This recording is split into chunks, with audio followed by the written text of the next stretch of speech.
Have you ever spent countless hours tweaking knobs and faders only to feel like you're stuck in a never-ending cycle of frustration? Well, in this video, I'll be sharing some invaluable tips to help you achieve better mixes in less time, potentially saving you decades of trial and error. But before we start, if you want to get your mixes to sound like professional songs, check out the Sage Audio membership. As a member, I have to say it's an incredible experience. Just for signing up, you receive 50 free mastered songs per year with your own dedicated mastering engineer, direct one-on-one mentorship that's tailored towards your specific mixing needs, unlimited mixing feedback to help improve your mixes, and access to Sage Audio University for in-depth mixing and mastering courses. But more on that at the end of the video. First up, let's talk about the importance of zooming out. It's easy to get lost in the minute details of a mix, obsessing over every tiny detail. But sometimes taking a step back and looking at the bigger picture can provide much needed clarity. For example, I can't even count the amount of times I've been prepping a mix session and get distracted once I hear a few small mistakes or flaws in the tracks, like a slight popping sound in one of the guitars, or a little buzzing coming from one of the recordings. In isolation, this can sound like a huge problem, and it's easy to get sidetracked using a bunch of plugins and tools to try and fix these issues ahead of time. When in reality, once I actually listen to this in the context of the full mix, these tiny details weren't even audible with everything else going on around it. Just check out the sound of this section here.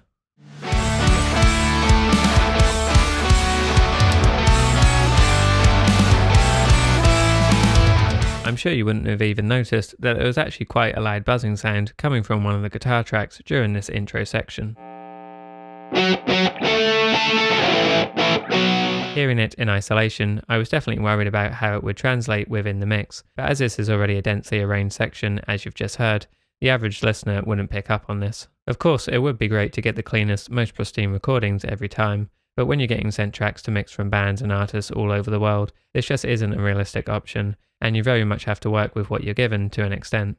So in this case, if I were to spend time trying to fix or remove that buzz, I'd just be losing crucial hours I could spend making a better mix for my client. Next, let's address a common pitfall, spending too much time listening to one section of a mix.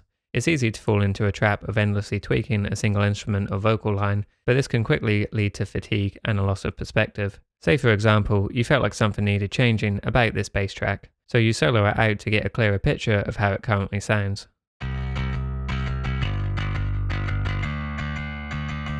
And then you start by EQing things, maybe adding some compression or saturation, until you find you've been listening to the same sound on repeat for the last 5 minutes, and your endless amount of tweaking has actually made it sound worse than what it did originally.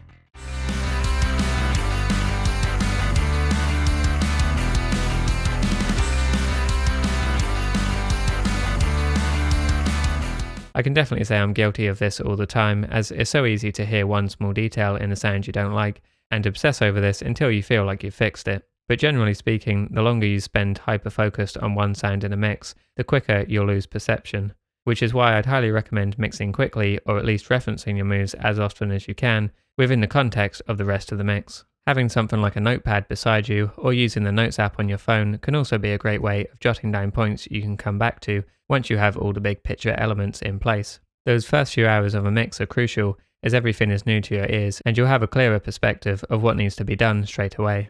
You don't want to waste your time focusing on those tiny details during this stage, and end up fatiguing your ears before you've even started tackling the crucial elements of your mix. These things are best left towards the end of the mixing process when you're able to take the time and go through to refine those small details. Now, let's talk about the importance of taking regular breaks. Mixing can be mentally taxing, and prolonged sessions can lead to ear fatigue and poor decision making. Taking breaks not only prevents fatigue, but also allows you to approach the mix with fresh ears. A good way of staying in the zone whilst mixing is to also use reference tracks to refresh and reset your ears. Think of them like a palate cleanser. Just as a palate cleanser helps reset your taste buds between courses, reference tracks provide a clear benchmark for your ears amidst the complex layers of a mix. When you're deep into the mixing process, it's easy to lose perspective on things like balance, dynamics, and tonal clarity. This is where reference tracks come in, offering a clear, unbiased standard against which you can compare your own mix. So what I like to do when mixing or mastering is to load up a few tracks that are in a similar style to the one I'm mixing, whether they share a similar sound palette to that of my own mix, or they're just in the same genre, and then I'll flick back and forth between these to gain a perspective of how my mix stacks up against theirs.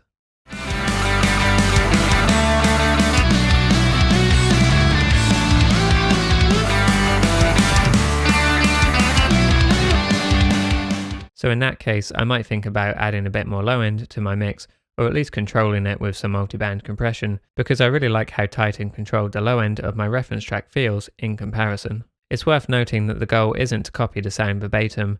You're not going to match the reference track one to one unless you're using the exact same recordings, so treat them more like an ideal benchmark that you'd like your own mix to sound akin to once everything has been finalized. Lastly, let's discuss template mixing. Creating a template with your favorite plugins and settings can save a ton of time and streamline your workflow. It's something that a lot of engineers use, and for good reason. The more you mix and develop your own personalized workflow, the more patterns you'll likely see yourself make time and time again. For instance, setting up bus and group tracks for specific instruments, or go to plugin chains and effect sends that you regularly use from session to session.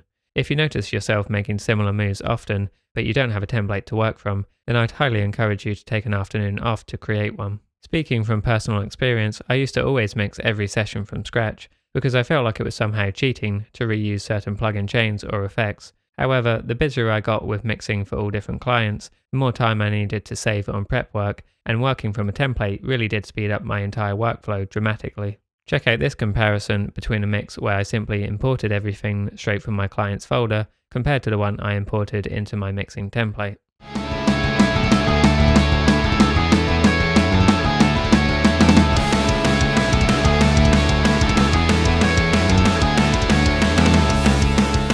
Now, obviously, being familiar with your own template and how to set things up is a real difference here. You're not going to get better mixes simply because you have a bunch of plugins preloaded onto your tracks. But with a template, you can instantly apply your preferred settings, giving you a head start on the mixing process. Ultimately, they can save a ton of time, and that's very important once you're working for numerous clients. You also have the option to configure individual tracks or buses as submasters within your template, rather than having everything automatically routed to the master bus as most DAWs typically do by default. This provides added flexibility in such scenarios like speeding up the rendering process. For instance, if your client requires multiple versions of the same mix, such as a printed 2-track mix, an instrumental and an a cappella, you could designate 3 submasters for these variations and then bounce all of them simultaneously rather than individually. So by zooming out, avoiding prolonged fixation, taking regular breaks and utilizing templates, you can significantly improve your mixes in less time. So try implementing at least one of these tips the next time you go to mix and save yourself years of frustration. As I mentioned earlier, if you want to get your mixes to sound like professional songs, check out the Sage Audio membership. As a member, I have to say it's an incredible experience. Just for signing up, you receive 50 free mastered songs per year with your own dedicated mastering engineer, direct one-to-one mentorship that's tailored towards your specific needs, unlimited mixing feedback to help improve your mixes, and access to Sage Audio University for in-depth mixing and mastering courses. Your dedicated mastering engineer will own your sound and craft masters specific to your preferences, and you also get unlimited revisions to ensure every master sounds exactly how you want. The one-to-one mentorship gives you personalized mixing guidance tailored towards your specific needs. Get all your questions answered with fast communication and receive unlimited advanced mixing feedback and suggestions for improvement. Coupled with the one-to-one mentorship, you also get access to Sage Audio University, where you'll find their in-depth mixing and mastering courses, walkthrough sessions for multiple genres, multi-track project files for hands-on practice, and a Sage Audio certification document for completing the courses. Additionally, you'll also be able to enter their mixing and mastering competitions to win prizes while growing your skills alongside a tight-knit group of audio engineers. Inside the membership, you'll have access to the Sage Audio community, which is full of passionate producers and engineers ready to have meaningful discussions, network, and collaborate. The membership also includes over 70 gigabytes of downloadable content, including mixing and mastering chains, multi-tracks for mixing practice, recommended free plugins, recommended paid plugins, and plugin presets. Furthermore, you'll get direct access to their full catalogue of 700 plus in-depth mixing and mastering videos specifically created to help you improve every aspect of your mixes. Every day, I see great wins in the membership from producers and engineers noticing a massive improvement in their mixes after joining. Use the link in the description today to join the Sage Audio membership with a 70% discount and start creating mixes that sound like professional songs.